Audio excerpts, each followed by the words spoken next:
नमस्कार मित्रों, SPG blogger YouTube channel पर सभी साथियों का फिर से एक बार हार्दिक रूप से स्वागत है। आज के वीडियो के इस भाग में जिसका शीर्षक है महाभारत कालीन समय की यात्रा, कुरु महाजनपद से वत्स महाजनपद कौशाम्बी तक के शीर्षक पर एक वीडियो में कथानक का ऐसा वर्णन किया जा रहा है जिसमें ये कथा अपने आप में अनसुनी कहानी के रूप में है। महाभारत के विषय में तो सभी लोग जानते हैं, समझते हैं, बहुत कुछ सुना है भागवत महापुराण के माध्यम से, टीवी धारावाहिक, फिल्म इत्यादि के माध्यम से, लेकिन उसके आगे क्या हुआ उन पर भी कुछ ऐतिहासिक तथ्यों पर आधारित जानकारी प्रस्तुत करने जा रहा हूं आप सभी के समक्ष। शुरू करते हैं वीडियो में जानकारी। अर्जुन का तो नाम सभी जानते हैं, जो 5 पांडव भाई थे जिनमें तीसरे नंबर के जो कुंती पुत्र थे वो अर्जुन थे। अर्जुन के पौत्र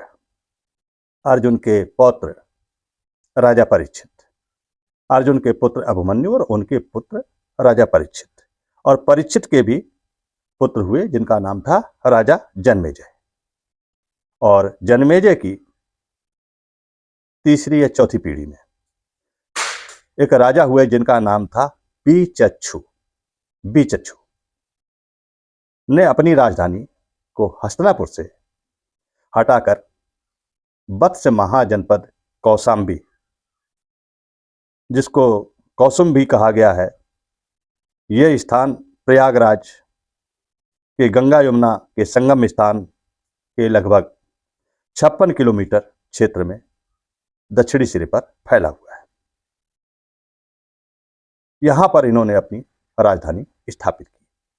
राजधानी इन्होंने हस्तिनापुर से लाकर के यहां क्यों स्थापित की, इसका भी एक कारण है।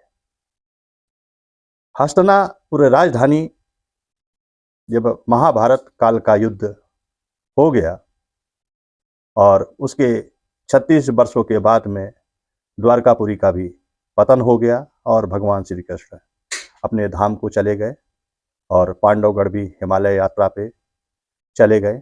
उनके बाद में इनके वंशज अपना राजकाज यहाँ पर चलाते रहे और उसके उपरांत फिर वहाँ पर गंगा जी के भयंकर बाढ़ का प्रकोप प्रारंभ हुआ, जो वर्षों बरस तक चला, जिसने वहाँ के गांव, वहाँ की खेती और वहाँ सब कुछ गंगा जी की चपेट में आ गया और वहाँ का जनजीवन अस्त व्यस्त हो गया और नष्ट भ्रष्ट हो गया। ऐसे लगातार चलने वाली बाढ़ के कारण हस्तिनापुर राज्य की प्रजा त्राहिमाम करते हुए राजा के साथ पलायन के लिए उद्यत हो गई। यही राजा बीचच्छू ने अपनी एक नई राजधानी बनाने के उद्देश्य से क्षेत्र का चुनाव करना शुरू किया और धीरे धीरे चुनाव करते करते उन्हें एक उपयुक्त स्थान प्रयागराज के निकट, जमुना जी और गंगा जी के बीच में, जो लगभग 56 किलोमीटर इलाहाबाद से पहले दक्षिणी सिरे पर स्थित है, वहां का चुनाव उन्होंने किया। ये बहुत ही उन्नत उर्वरा शक्ति वाली भूमि थी, समतल एरिया था और यहाँ का जलवायु इत्यादि जीवन यापन के बहुत सारे साधन यहाँ प्रचुर मात्रा में उपलब्ध थे। अतः हस्तिनापुर से राजधानी को धीरे धीरे वत्स महाजनपद कौशाम्बी की ओर शिफ्ट किया जाने लगा। इस प्रकार की ऐतिहासिक जानकारी प्राप्त होती है, अपने नेशनल हिस्ट्री से भी प्राप्त होती है। कुरु राज्य, वहां के राजा बिचच्छू ने अपनी पूरी पूंजी को एक नई राजधानी के रूप में स्थानांतरित किया, जिसे गंगा यमुना संगम के पास बनाया तथा कुरु राज्य को एक नए नाम से यहां जाना जाने लगा। वत्स महाजनपद के नाम से यहां उसको जाना जाने लगा। अब इस समय वत्स महाजनपद 14 महाजनपदों में से एक था, क्योंकि द्वारका और हस्तिनापुर दोनों महाजनपद नष्ट हो चुके थे। उस समय कुल 16 महाजनपद वहां पर मौजूद थे उस काल में। तो अब ये 14 महाजनपद बचे हुए थे, उनमें से एक प्रमुख महाजनपद के रूप में वत्स महाजनपद जाना गया। ये युधिष्ठिर की 7वीं पीढ़ी में हस्तिनापुर गंगा में बहा दिए जाने पर अपनी राजधानी वत्स देश की कौशाम्बी नगरी में बनाई गई थी। इसके संबंध में एक श्लोक भी दिया गया है। आदि सीम कृष्ण पुत्रो निचक्षुर भरविता नृप यो गंगा याप हंते हस्तिनापुरे कौशाम्ब्या निमत्स यति।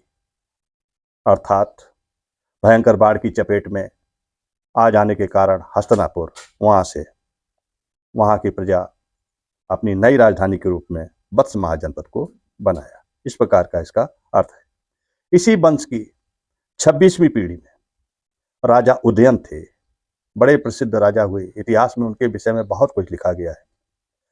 अब इनके विषय में कहा गया है कि ये भगवान बुद्ध के समकालीन थे और उन्होंने भगवान बुद्ध से बहुत सी प्रेरणा लेकर के अपने कौशाम्बी में मठ बनवाए, भिक्षु केंद्र बनवाए और बहुत से विहार और उद्यानों का निर्माण कराया और बौद्ध धर्म का प्रचार प्रसार बहुत जोरों से किया, और जिसके अवशेष के रूप आज भी वहां पर देखने को मिलते हैं। इस तरह से वत्स महाजनपद का ये इतिहास है और वहां से प्रारंभ होता है।